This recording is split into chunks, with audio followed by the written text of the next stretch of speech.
Mohon dijelaskan kepada saya tentang nabi-nabi palsu, baik yang sudah dinubuatkan dan yang sudah ada begitu ya, tentang nabi palsu.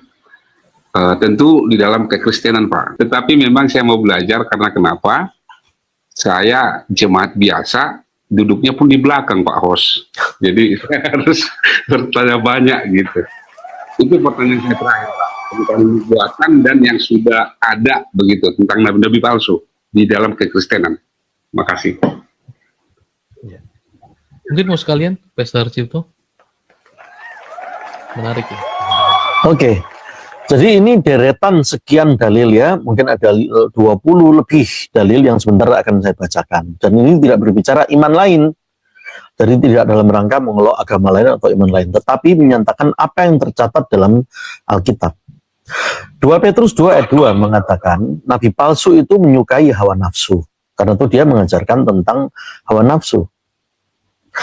2 Petrus 2 ayat 3 dalil berikutnya mengatakan nabi palsu itu mencari untung dengan cerita-cerita yang isapan jempol gitu. Di 2 Petrus 2 ayat 13 mengatakan nabi palsu itu mabuk dengan hawa nafsu.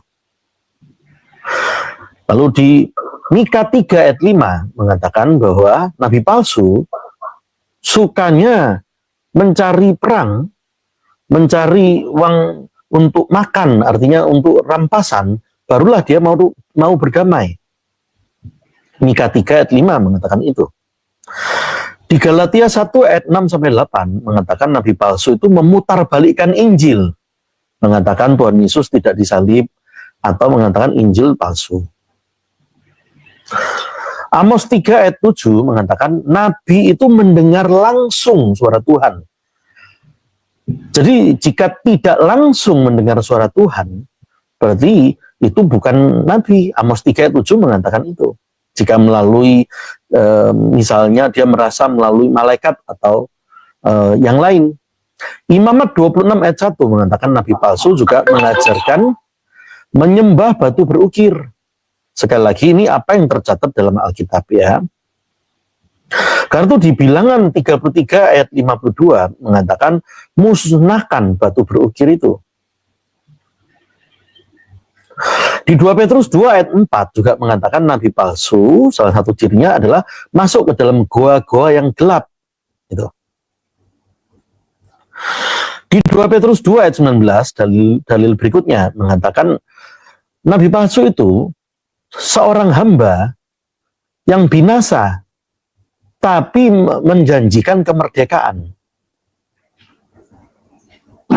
Di Yeremia 23 ayat 18 mengatakan apa? Nabi palsu itu mengabaikan sang firman hidup itu. Di 2 Petrus 2 ayat 1 mengatakan nabi palsu menyangkal penebus, menyangkal Tuhan Yesus.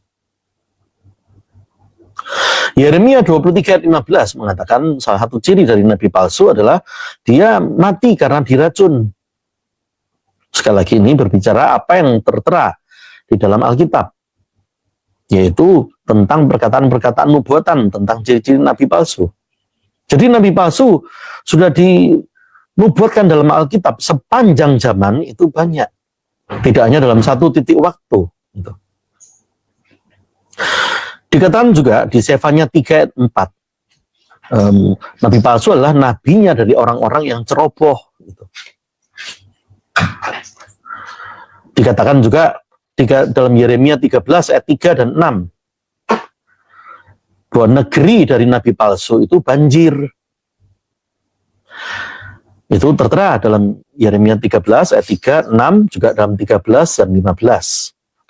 Wahyu 20 ayat 10 mengatakan tegas, tempat nabi palsu adalah di neraka. Yeremia 3 ayat 2 tadi mengatakan salah satu ciri dari nabi palsu adalah dia yang seorang dari Arab. Sekali lagi, nabi palsu tidak hanya dalam satu titik waktu, dalam sepanjang zaman itu muncul. Karena itu Alkitab sudah menubuatkan untuk kita berhikmat untuk bisa mewaspadai hal itu. Dialah yang menyangkal penebus, menyangkal Tuhan Yesus, mengabaikan Sang Firman hidup, mencari untung dengan cerita-cerita palsu isapan jempol, lalu menyukai hawa nafsu, mabuk hawa nafsu, menyukai percabulan, menyukai sinah dan serakah, suka berperang, memerangi orang lain demi mendapat uang untuk barulah dia mau berdamai. Setelah mendapat uang untuk makanan, memerangi orang, barulah mau berdamai. Dia suka memakai-makai nama Tuhan. Sebenarnya kalau memerangi, membela nama Tuhan. Ulangan 18 ayat 20 mengatakan itu. Nabi palsu suka memakai-makai nama Tuhan. Allah, ibaratnya demo atau berperang untuk hal itu. Karena itu dikatakan Galatia 1 ayat 6 sampai 8 tadi itu, terkutuklah yang memutarbalikkan Injil. Demikian Kak Wajah Sungguh.